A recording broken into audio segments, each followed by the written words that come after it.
Mali kunnafoni jabarani lajɛbaaw an bɛ aw bɛɛ fo a ka wagati o cogoya la aw bɛ Mali kɔnɔ walima aw bɛ Mali kɔ kan an bɛ aw bɛɛ fo bi an ka yalayala y'an lase yɔrɔ min na sa o de ye mairie du district ale kɔnɔna ye fɛn min bɛ mairie du district kɔnɔna la sa o de ye bi an bɛna kuma min kan vignette ko mototigiw fo ka taa se nɛgɛsotigiw ma o ni katakatantigiw olu ka vignette ko an bɛna o ko bɛɛ ni ka o ɲɛdɔn aw ni ne an ka jɛ fɛn min bɛ vignette ko la an k'o dɔn ɲɔgɔn fɛ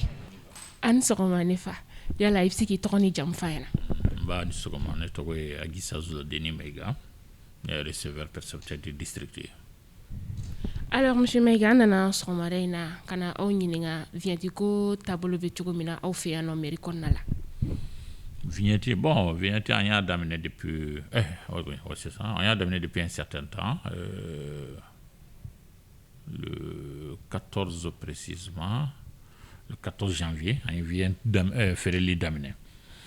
Donc mɔgɔ kɔni b'a la ka na an y'a daminɛ a daminɛ to a kɛra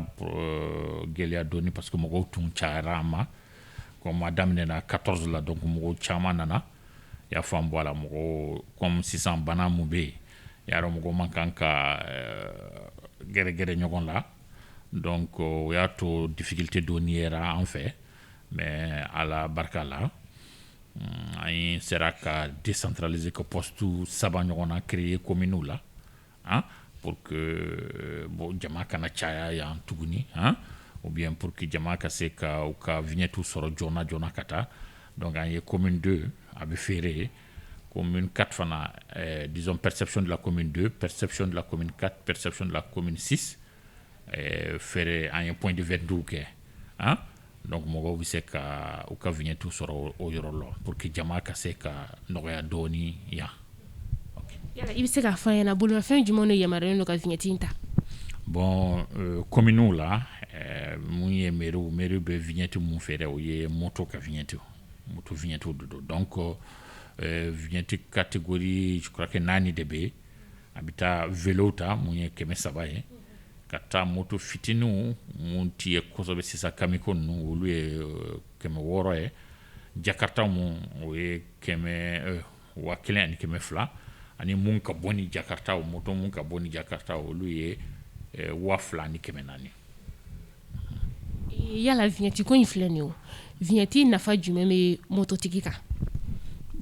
Vignette a nafa ye fɔlɔ ye parce que police bɛ contrôle kɛ n'a t'i bolo police b'i minɛ parce que impôt de don citoyen ni moto b'i bolo i kan k'a sara donc n'i y'a ta comment on appelle ça la police t'i jɔ bilen ni police y'i jɔ n'i y'a yir'u la i bɛ tɛmɛ a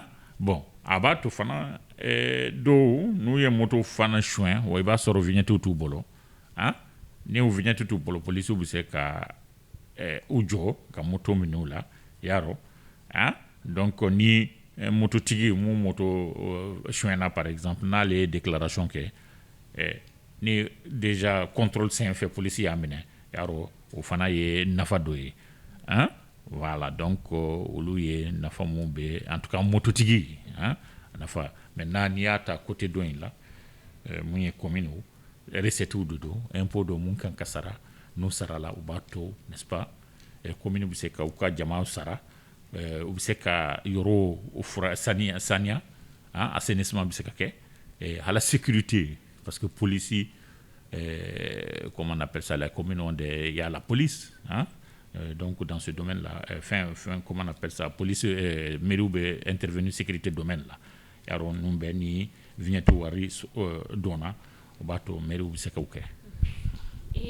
An b'a dɔn k'a fɔ ko vignette bɛ taa ni moto papier walima ni vignette kɔrɔ b'i bolo on a tendance à voir que mɔgɔ dɔw bɛ yen nɔ i bɛ sɔrɔ ka moto papier bɛ tunun bolo vignette papier fana bɛ vignette kɔrɔ fana bɛ tunun yala n'o tɛ mɔgɔ min bolo e yamaruyalen tɛ ka vignette sɔrɔ. An tɛ se k'a di i ma fo i ka na ni papier parce que pourquoi n y'a f'u ye sisan ni dɔ de don mun ye moto suɲɛ par exemple donc vignette kɔrɔ t'a bolo facture fana t'a bolo parce que ale ta tɛ ale ma taa san. Donc o de kama an bɛ pièce ninnu ɲini pour que y'a faamu bala an ka se ka vignette di moto tigi ma y'a faamu ni kɔni ma na ni facture ye fo i ka na ni facture moto yaasa ni papier mun ye ou bien i ka vignette kɔrɔ parce que an b'a dɔn vignette kɔni an fɛ a tɛ sɔrɔ jamais n'i ma facture di Hein? Donc ni vignette yɛrɛ bolo ni y'a san an fɛ yan ça veut dire que ka kɔrɔ fɔlɔ i ye facture de yira an la voilà. N bɛna segin kɔfɛ dɔɔni monsieur Mayiga ŋunuŋunukanw cayalen don k'a fɔ ko polisiw man kan tɛ ka vignette contrôler ko vignette contrôler kan ka kɛ mairie mɔgɔ ye hali ni polisi b'a contrôler ko mairie ka kan ka kɛ polisiw kɛrɛfɛ yala e bɛ mun de sɔrɔ ka fɔ la. Ni ye kumaba ye mairie man kan ka contrôler disons comment on appelle ça là police man kan ka o kɔni ye police ka baara ye police ka baara ye sécurité de hein donc a bɛ taa lajɛ olu fɛ olu de b'a dɔn ko u bɛ se k'a kɛ ou bien u tɛ se k'a kɛ sinon ne tɛ se ka fɔ yan ko u kan k'a kɛ ou bien u man kan k'a kɛ hein ne b'a dɔn en tout cas mairie yan ne an b'an ka contrôle kɛ an bɛ comment on appelle ça an b'a fɔ policiw ye u kana an dɛmɛ an ka baara kɛ ɲɔgɔn fɛ hein maintenant u kan k'a kɛ sans la mairie ou pas u kɔni ne ka hakɛ la yan ou bien ne ka niveau la n tɛ se k'o kuma fɔ quoi n'u yaramalen don mun ma autorisé k'a kɛ n tɛ se k'o kɔni fɔ yan. O diyara n ye sisan i bɛ se ka i ka kuma laban k'o fɔ. Bon kuma laban n b'a fɔ jama ye u ka wuli ka na u ka vignette ta parce que kalo saba fɔlɔ janvier ka taa mars la an bɛ vignette feere normal la prix normal la donc u ka wuli sisan k'a daminɛ sisan ka na pour que waati mun ni waati bɛna ban période normale bɛna ban a tɛna comment on appelle ça gɛlɛya ou bien jama ba tɛna ye comment on appelle ça là an da la yan ka degun kɛ surtout que sisan bana nin bɛ sisan bana bɛ donc mɔgɔw ka wuli tous les jours u ka na u ka vignette ɲini yarɔ donc n b'a ɲini u fɛ fana u k'a ɲini an ye yɔrɔ mun fɔ a bɛ fɛɛrɛ yɔrɔ mun na a bɛ fɛɛrɛ mairie centrale la yan perception la mairie centrale la a bɛ fɛɛrɛ yan a bɛ fɛɛrɛ perception de la commune 2 la u ka bureau kɔnɔ a bɛ fɛɛrɛ perception de la commune 4 ani perception de la commune 6 hein o yɔrɔw de autorisation d'uru ma ka fɛɛrɛli kɛ hein donc n'u y'a san yɔrɔ wɛrɛ a bɛ se ka kɛ vignette mun man ɲi vignette mun falsifiera ni y'o taara o san o man ɲi parce que n'an ye contrôle daminɛ ou bien ni polisi y'a tigi sɔrɔ i y'a faamu an yɛrɛ bɛ plainte poser a tigi kan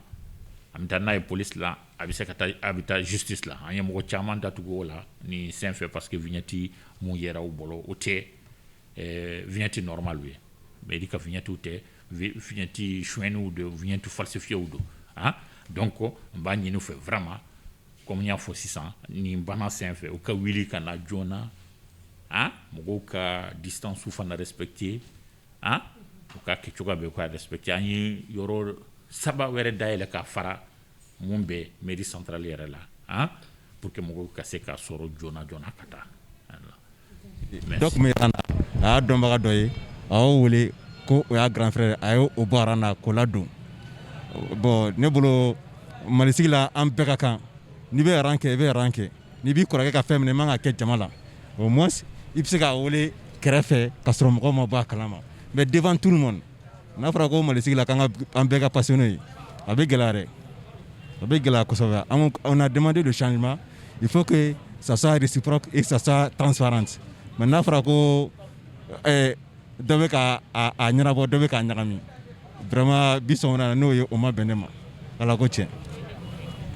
Ayiwa Mali kunnafoni jabaranin lajɛbɔ aw yɛrɛ bɛɛ bɔra ka monsieur Mayiga ale ka kuma mɛn vignette ko kan hakili la aw bɛɛ ye faamuyali sɔrɔ a la n'Ala sɔnna ma don n'a nataw la an bɛna wuli ka se yɔrɔ wɛrɛw la degun bɛ maa minnu fana kan a y'olu fana ka degun dɔw ni ka olu mɛn aw k'an bɛn diɲɛ waati wɛrɛ.